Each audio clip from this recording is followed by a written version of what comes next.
Welcome to the May 1st, 2024 meeting of the Murfreesboro Planning Commission. We'll call the meeting to order, and we do have a quorum present tonight. We do not have any public comments. Before we move on to our minutes, I want to just state we've got a legal team present tonight, like full on over here. Mr. Hankins is at a conference, I understand, so Mr. John Tully, one of our newest members of the legal team, and Mr. David Ives came in to see us tonight as well. So welcome. We're glad to have both of you. Good to be here. Very good. Thank you. Thank you, Madam Chair. Love it. Thank you. Our first, they're going to keep me in line tonight, just this long agenda if we don't have to do something right up here. First thing we've got is to approve the minutes of our April 17th, 2024 Planning Commission meeting, and we've had a chance to approve those ahead of time. Any additions, corrections? If there are none, I move for approval. Second. We have a motion and a second. Ms. Jacob? Ms. Savoy-Water. Aye. Vice Chair Halliburton. Aye. Mr. Prince. Aye. Mr. Silas. Aye. Mr. Wright. Aye. Chair Jones. Aye. Okay. Public hearings and recommendations to council. We have two items tonight. The first item is an annexation petition and plan of services for approximately 8.54 acres located on Butler Drive and 5.87 acres of right-of-way for future Butler Drive. Eric Dill and the City of Murfreesboro Administration are the applicants. And Mr. Donovan, welcome. Thank you, Chair Jones. Yes, tonight before you, we have a annexation petition and plan of services. This includes 3 parcels owned by Mr. Eric Dill on the west side of Butler Drive. Those 3 parcels total approximately 8.5 acres, and then 3 sections of future right-of-way for Butler Drive that city administration has requested to be annexed into the city. That area totals about 5.8 acres. And the city is in the process of securing that right-of-way to realign Butler Drive, and they've also started construction on a portion of it already for the 3-lane thoroughfare that'll be completed in 2025. So Mr. Dill either owns the properties or owns them through an LLC, and he's also submitted a rezoning, a companion rezoning that we'll look at as well for the property to zone it IL, or LI, excuse me, light industrial. And the properties are currently vacant and zoned RM in the county, medium density residential. So the subject parcels are within the city's urban growth boundary and services infill area, and contiguous to the city limits. The 3 parcels Mr. Dill controls are contiguous with the city limits on the west side along existing Butler Drive, and the right-of-way parcels are contiguous on the north and south ends of each of those sections.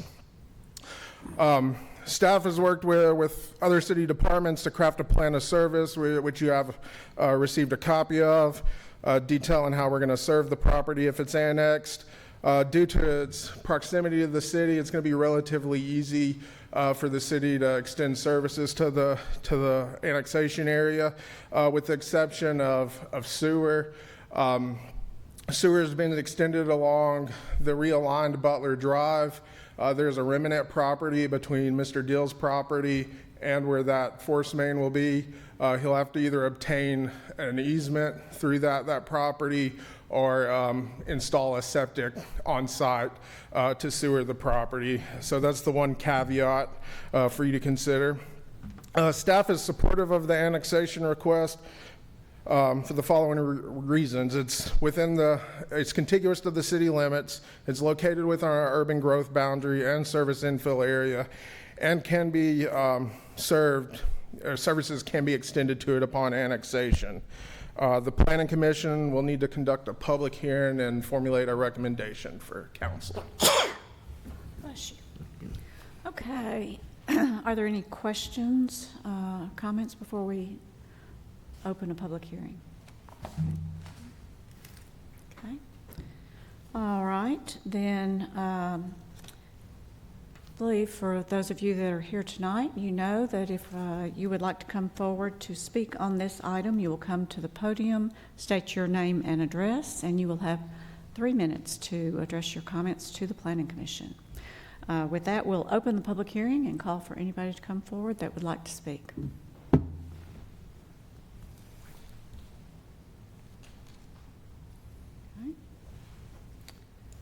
So we will close the public hearing. Ask for any other comments or questions and/or motions. I move for approval, subject to all staff comments. Second. A motion and a second, Ms. Jacko. Ms. Savelwater. Aye. Vice Chair Halliburton. Aye. Mr. Prince. Aye. Mr. Silas. Aye. Mr. Wright. Aye. Chair Jones. Aye. Okay, motion passes. So we're moving on to item B, which is the companion zoning application for approximately 8.54 acres located on Butler Drive to be zoned LI Light Industrial simultaneous with annexation. Eric Dill is the applicant. Mr. Donovan. Thank you, Chair Jones. This is the companion zoning for the annexation you just considered. The applicant is seeking light industrial zoning of the property that's currently vacant in the county. This is near the city's future realignment of Butler Drive. It is in very close proximity.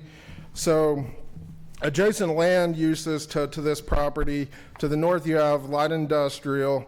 To the west is vacant land. To the south, I'm sorry.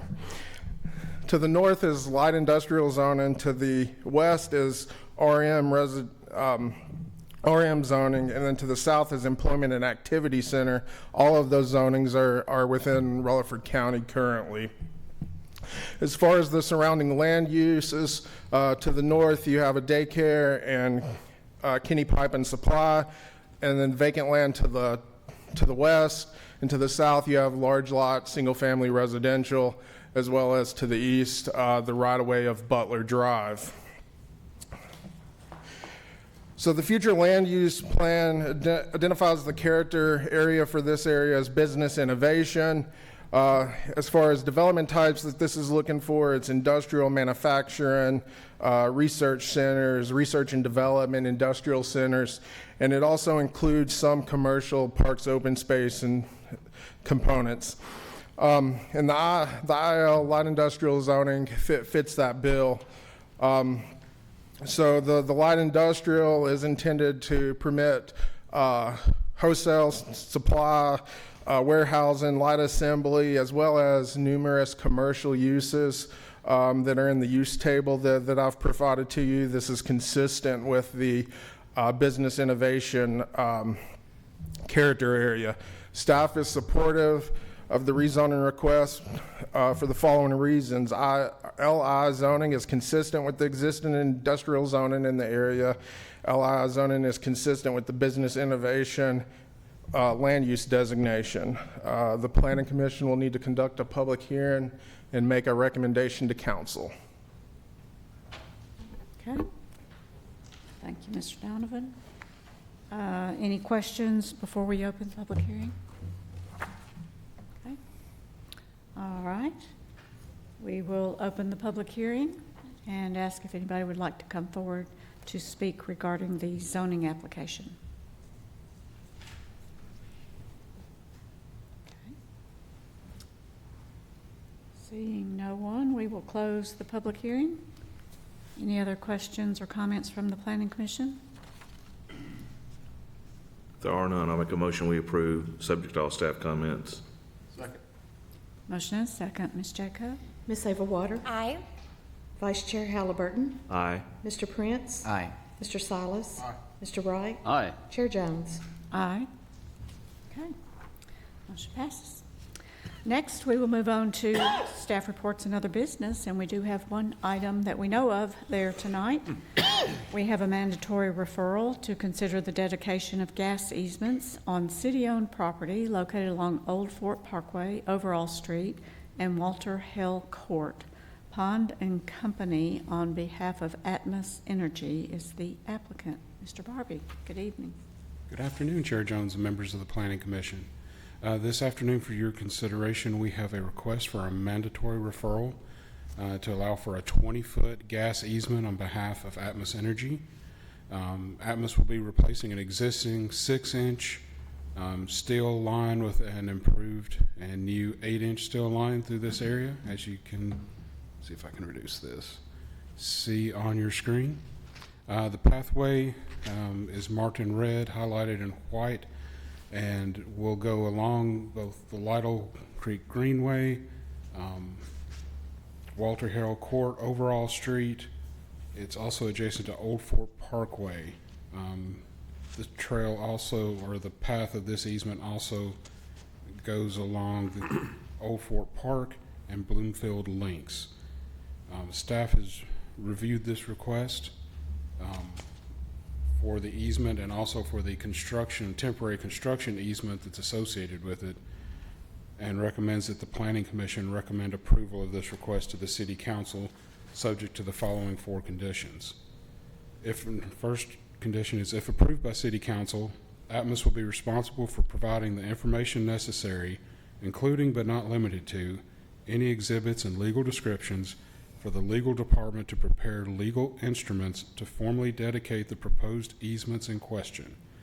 The legal instruments will be subject to the final review and approval of the legal department. Second condition is that Atmos will be responsible for recording these instruments, including payment of the recording fees. Third condition is provide a full set of construction drawings to the Murfreesboro Water Resources Department to review water, sewer, gas crossings associated with this project, both on and off city property.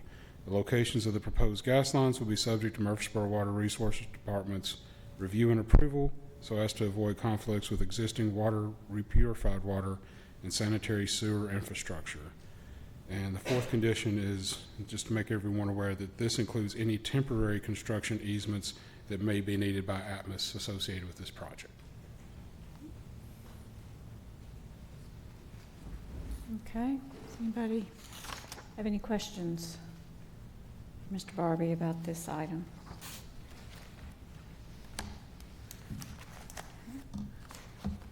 Ready for a motion?